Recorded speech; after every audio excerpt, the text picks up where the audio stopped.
Welcome to NFL World, where NFL starts and ends. I'm your host, Jacob. And to begin, welcome Super Bowl week. Super Bowl week is one of those weird times. You always are talking about these two teams, the Chiefs and the 49ers, in this matchup. But we're not going to talk about them today. We'll do that on a Wednesday show. Today, we're going to talk about a few things.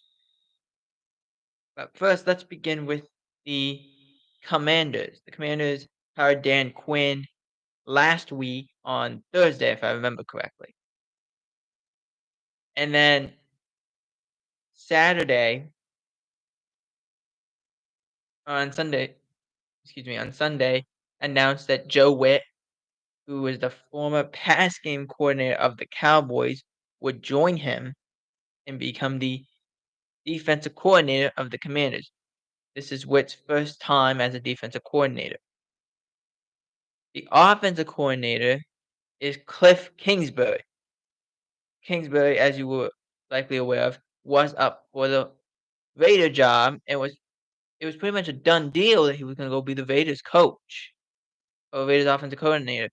That didn't happen. He was drawn from consideration, went to the went to Washington to be the Commander's job. So they in a very quick period of time, the Commanders have their head coach, their offensive coordinator, and their defensive coordinator within a weekend. That's how quickly they move. Because I think due to the fact that they didn't get Ben Johnson, that affected what they were doing. And so they moved very quickly. Moving to the Panthers now, the Panthers have retained I'm gonna pronounce this name wrong, and if I do, don't destroy me in this in the comments. But Ajaro Evero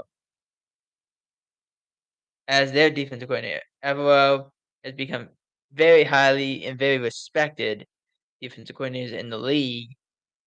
Was with Denver, didn't work out, went to Carolina. Frank gets fired, but he's retained. He was in Carolina a couple times before, went to Denver, came back to Carolina. The group that they had, he made them play like as if they were top-notch players.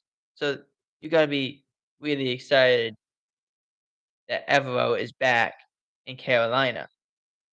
Now,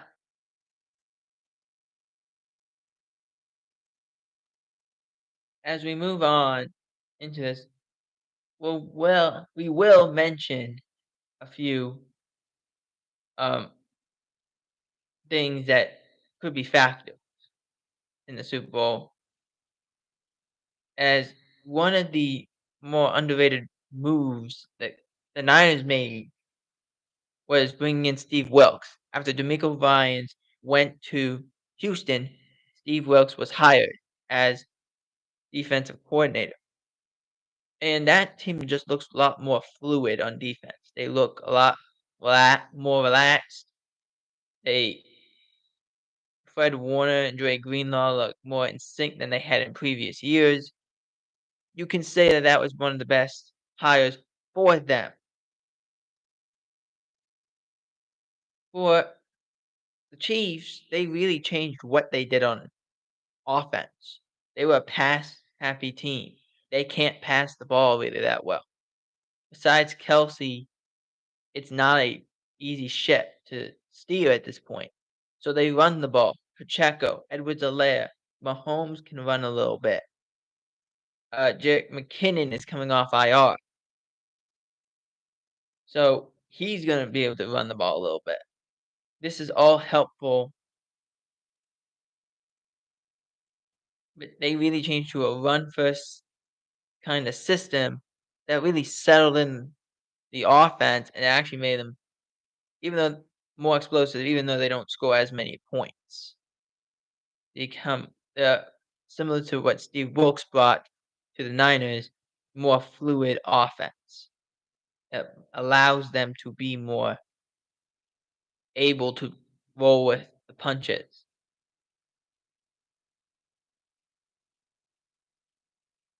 Excuse me. Um, so one of the first things for the Niners is they made moves when it mattered. They knew they struggled a little bit against the run. At the trade deadline, they trade for Chase Young.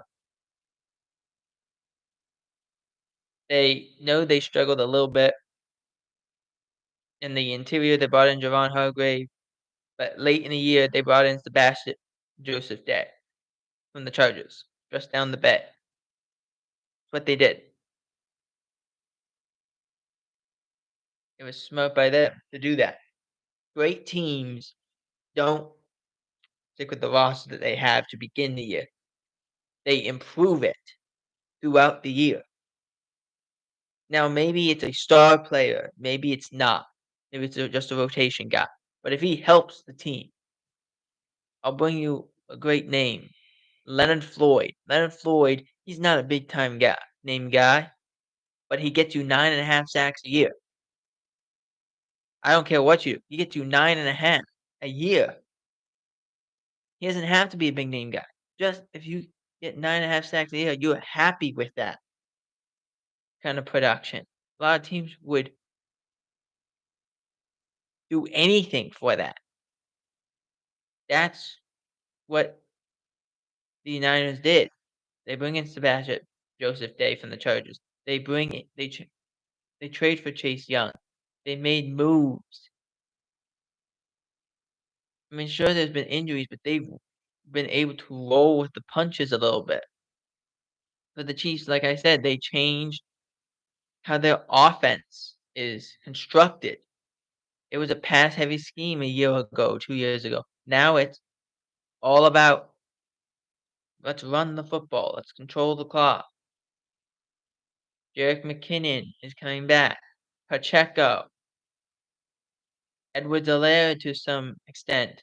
Mahomes can run it a little bit. They found something in Rashid Rice. This is going to help them exponentially.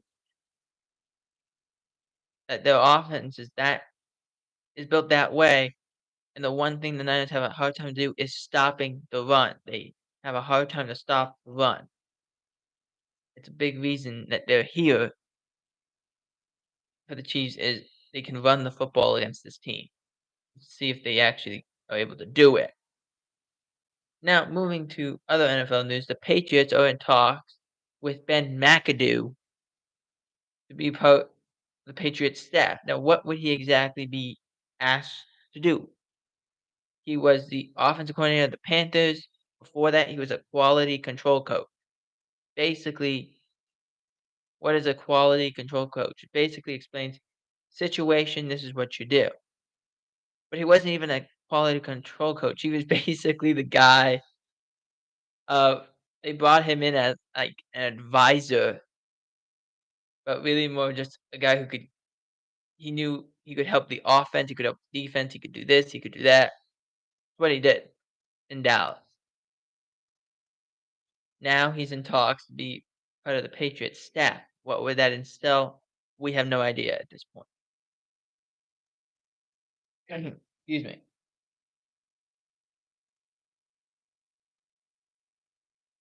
And finally, let me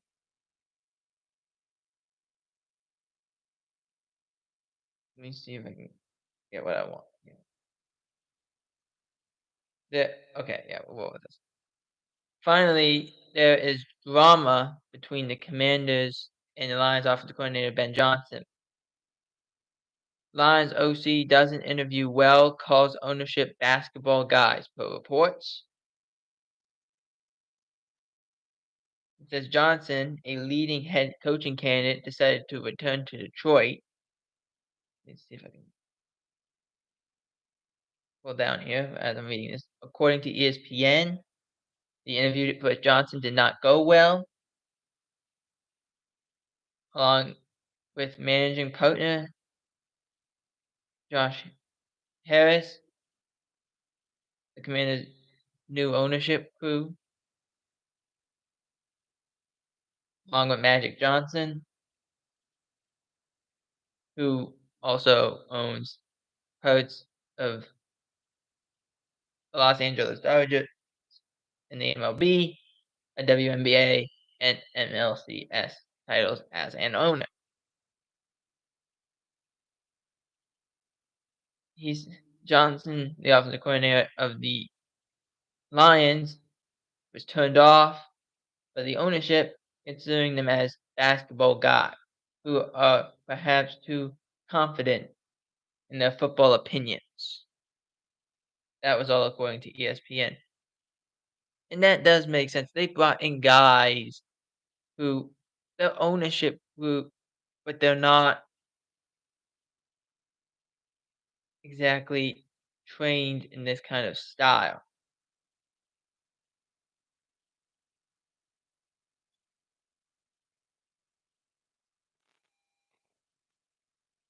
Now,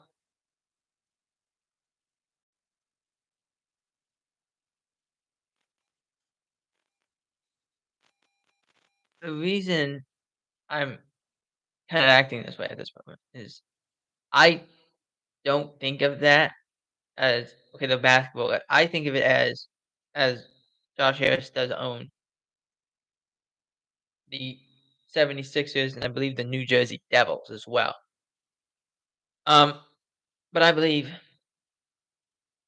that the NFL is such a different beast comparative to the NBA, the WNBA, where you're there, you're just supplying money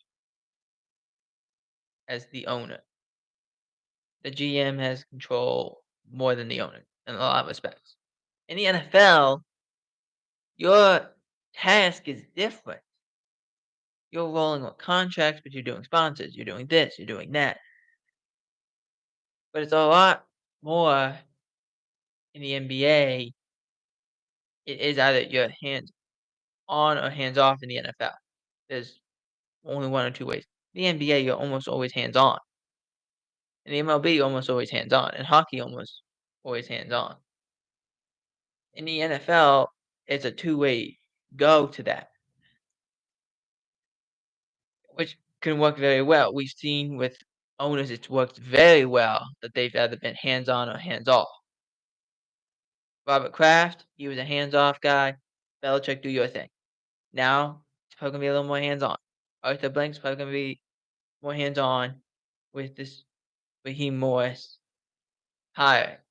It'll be more hands on what he's going to do. Jerry Jones is legendary for being a hands on owner. He focuses on every little thing. He wants to be involved in every little thing. Josh Harris, is he going to be hands on about this? We've seen it not work for some people. David Tepper is a hands on owner, but he is not a good owner. The people he's brought in are not exactly good players.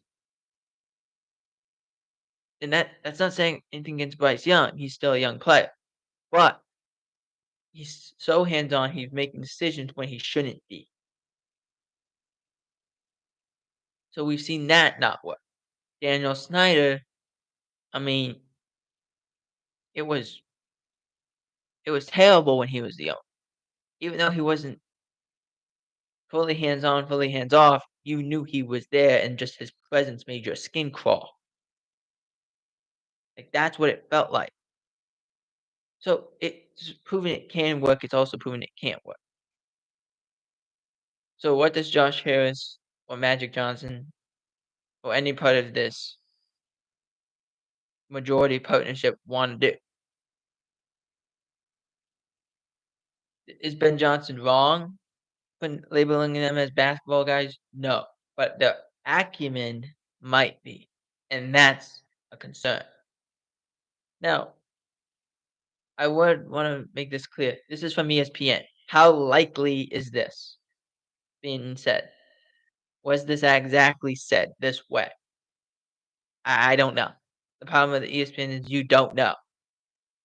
ESPN made a big thing. Jason Kelsey's retiring. And Jason Kelsey's like, no, I didn't put the paperwork in. I'm just thinking about it. Andy Reid. Oh, Andy Reid's gonna retire. No, just thinking about it. So ESPN's done that in the past. What is the likelihood that they doing it right now just to get a reaction? Pretty high. So we won't know exactly what instilled in that conversation. I will say this. This is the first one that said the coaching interview didn't go well. Because in mostly every coaching interview that I've always seen it's always been said interview went well or very well or some kind of term of phrasing of that. This was the first time I didn't see that. Either it's true or it's not. It's a lie. From an NFL world, I'm Jacob Hebert. Out.